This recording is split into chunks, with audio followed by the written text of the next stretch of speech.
On va aller en Angleterre. On va voir les fachos. Grande-Bretagne, le leader de l'extrême droite Nigel Farage, réélu mais pas plébiscité. De nouveau face aux enquêtes. Quoi? L'extrême droite là-bas, elle est pas propre non plus? Dis donc. Qui aurait pu prédire? Le leader de l'extrême droite a remporté vendredi 14 août la législative partielle qu'il avait provoquée en démissionnant, mais en ne recueillant qu'un quart des inscrits face à l'improbable candidate tête poubelle. Il peut difficilement se prévoir d'un mandat. C'est quoi ça, tête poubelle? Non, attendez, j'ai pas suivi l'histoire. Qu'est-ce que c'est que ça? Qu'est-ce que c'est que ça? Qu'est-ce que c'est que cette élection? Nigel Farage a réussi son coup, mais pas tout à fait. Le chef du parti d'extrême droite Reform UK a bien été réélu député lors de la législative partielle qu'il avait lui-même provoquée en démissionnant, avec 63% des suffrages exprimés. Quand même un beau score. Il règne toujours sur la station balnéaire vieillotte de Claxton-on-Sea.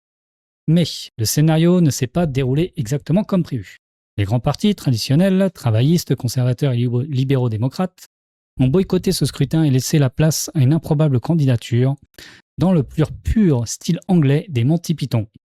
Le nom de ce challenger inattendu, le comte tête poubelle, le Count Beanface. Ah putain.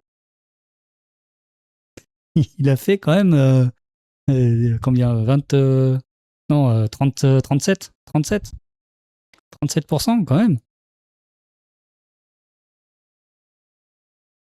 Personne n'a vu son visage, masqué en effet par l'équivalent d'une poubelle. Le populiste Farage était d'une certaine façon pris à son propre piège.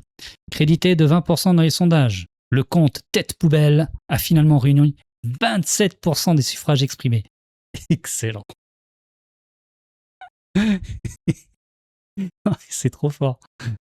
Le scrutin a été marqué par une forte abstention. Seuls 44% des inscrits ayant voté contre 59 lors des élections générales en 2024. Donc un quart seulement de l'électorat a renouvelé sa confiance dans le leader d'extrême droite alors que celui-ci attendait un plébiscite faisant passer ses casseroles au second plan.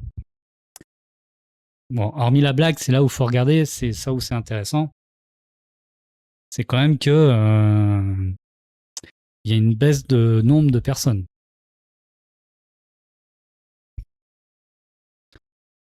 Après, sur un scrutin comme ça, je comprends aussi que l'abstention soit élevée. Tu te dis, bon, c'est bon. Quoi ça sert d'aller voter, quoi. Entre deux poubelles. Alors, ça, c'est plutôt ça qui va être intéressant. Visé par deux enquêtes. Nigel Farage est visé par une enquête du gendarme de l'éthique parlementaire concernant un don de 5 millions de livres sterling, 5,7 millions d'euros, qu'il a reçu d'un milliardaire ayant fait fortune dans les crypto-monnaies. Oh, ça sent le Trump, ça. Christopher Airborne, peu avant son élection comme député de Clacton en juillet 2024. Selon le Times, Farage aurait également reçu un don non déclaré de George Cottrell, entrepreneur de crypto-monnaie condamné pour fraude aux États-Unis en 2017.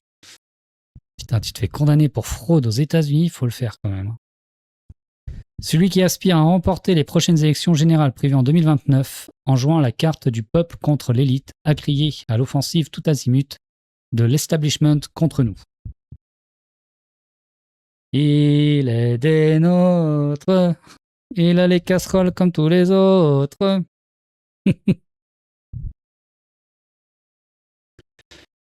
Ah là là là là. Ils sont forts quand même l'extrême droite. Hein. Donc le résultat, Clarkson part de lui-même, a tenté de convaincre l'intéressé dans ce poste sur X. Ce coup de poker raté ne va pas contribuer à relancer Reform. En recul dans les sondages depuis l'arrivée au 10 Downing Street d'Andy Burnham, au lieu et en place du très impopulaire Keir Starmer.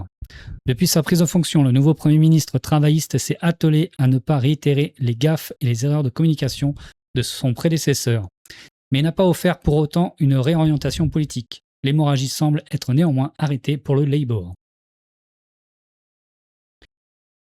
Vous entendez les communistes Bah oui, non, mais de toute façon, encore une fois, tu peux pas diriger des sociétés avec des millions de personnes. Tu es obligé de centraliser le pouvoir. Tu centralises le pouvoir, et ben en fait, c'est l'autoroute pour l'autoritarisme, hein, point barre. Bref, on va refaire le débat. Donc, pour Nigel Farage, la bataille se déroule plutôt à droite. Il entend détruire et avaler le parti conservateur, très affaibli depuis le Brexit. Plusieurs personnalités issues des Tories l'ont déjà rejoint. Donc du coup, on arrive sur une alliance des extrêmes droites, quoi. On arrive sur une alliance des extrêmes droites en Angleterre.